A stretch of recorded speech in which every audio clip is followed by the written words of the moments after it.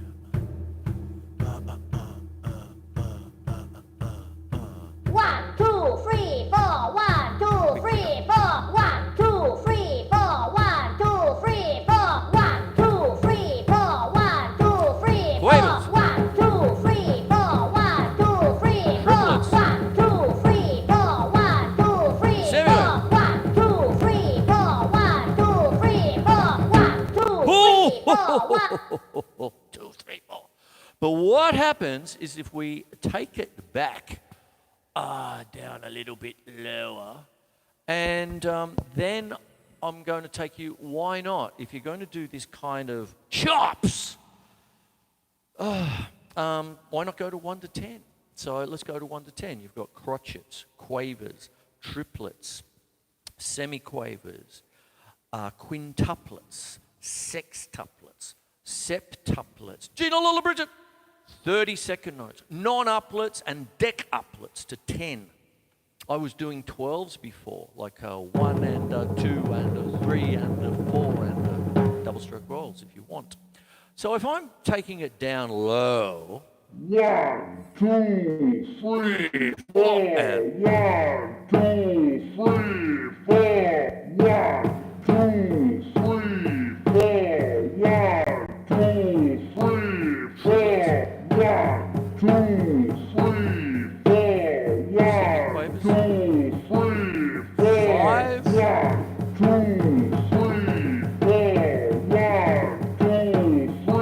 3, 4. 1, 2, 3, 4. sextuplets, 1, 2, 3, 7, 1, 2, 3, 4. 1, 2, 3, 4. 30, second notes. Now with non-uplets, before I get there, you're putting triplets inside triplets. 1 and a 2 and a 3 and a 4 and a...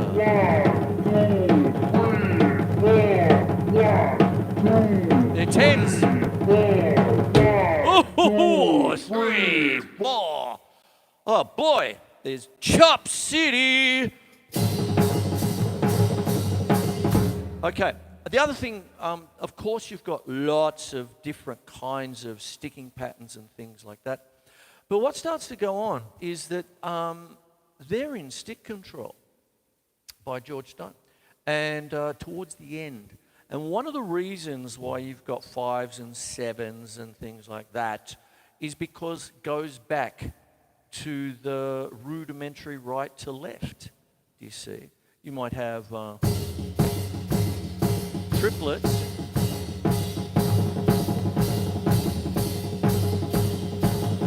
so on it goes, you see? That's what goes on. Ha! Oi! There it is. I better get a wriggle on. Geez, I've been going at it for a while.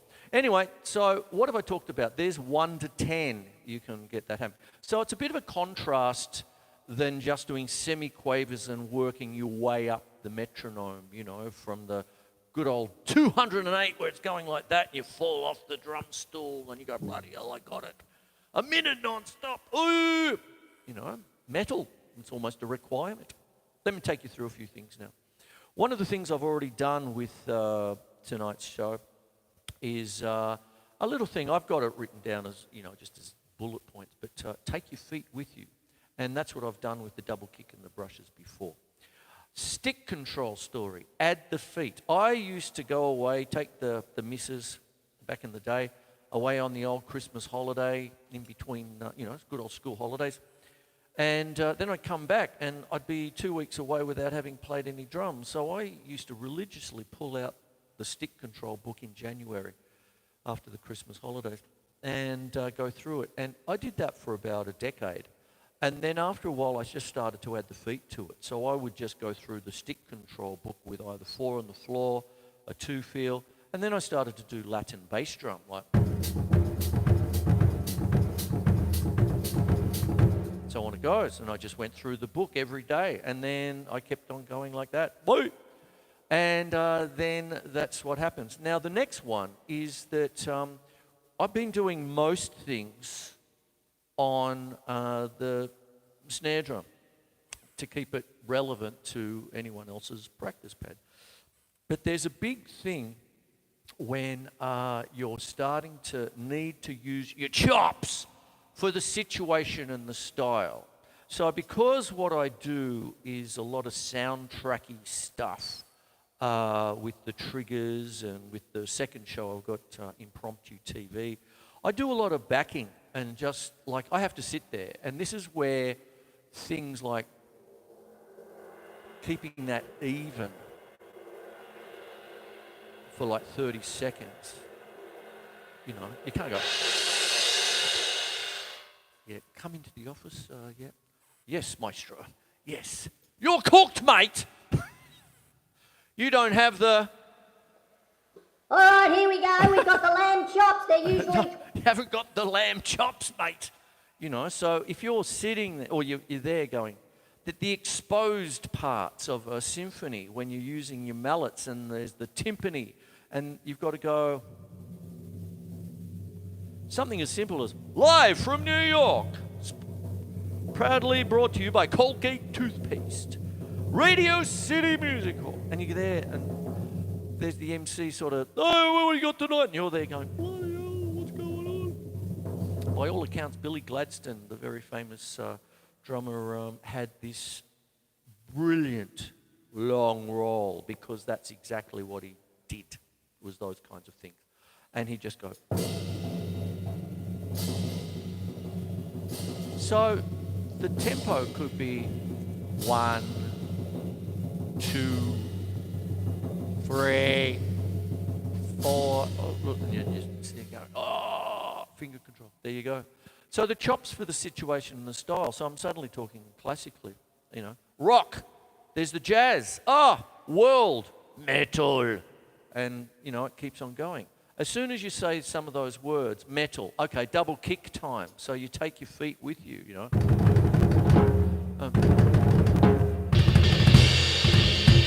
Metal with mallets. Oh.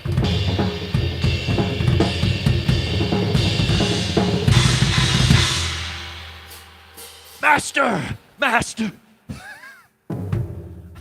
In the Rain, Metallica, Manchester, Master, Manchester. Oh, the one that's in the rain. So I'm just being silly with it. When they get pelted on, man, I just keep going back to that. It's just an amazing concert. You know, just pushing through torrential rain in Manchester. It's right there. And yeah, Master of Puppets, and it's just Lars is getting drenched. The old Rob Hurst thing where he used to pour water and go do-do-do-do, and the thing came. That was the whole song. That's half the concert. Bash, bash, splash, splash. There you go.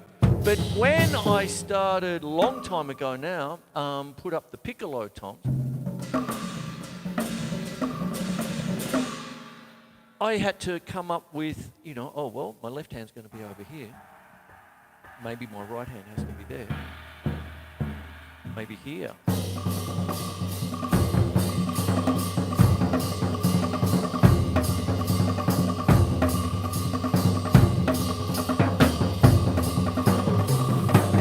You've got to have peripheral vision. I'm sort of looking there and going like...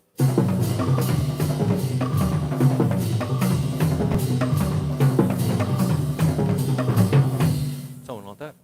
And then when I'm doing things like that, you start to get into your angle. So next thing you know, you're playing your chops out here for the purpose of the music, for the style, do you see? And that's why Doris is a big-ass drum kit, you see, because you want the sounds when you're doing that kind of thing. When you see, you got, hello, what are you doing? Come on, there it is there. Okay, I better wrap the show up.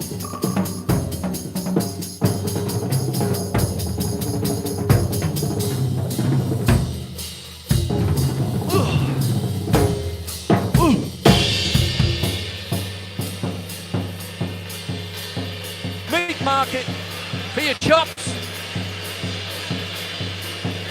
All right, here we go. We've got the lamb chops. They're usually...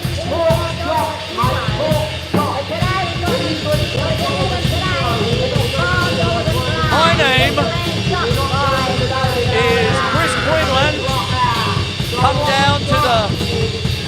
pork meat market, and I'll sell you some lamb chops, $5 a tray.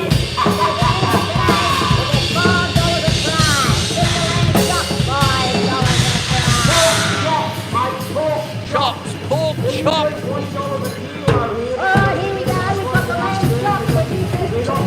I'll have this up tomorrow with a 4-camera shoot.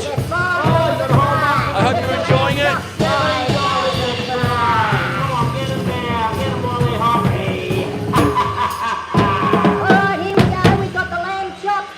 The chops, mate. Get your chops. Get rid of them today. They're $5 a tray. Get your lamb chop, $5 a tray. They're going out into the meat locker. So what we've got is Alright, here we go. a whole bunch of them there. Now this is $7 a tray. Come on, get them now. Get them while they're hot. They're $5 a tray. Get your lamb chop, $5 a tray.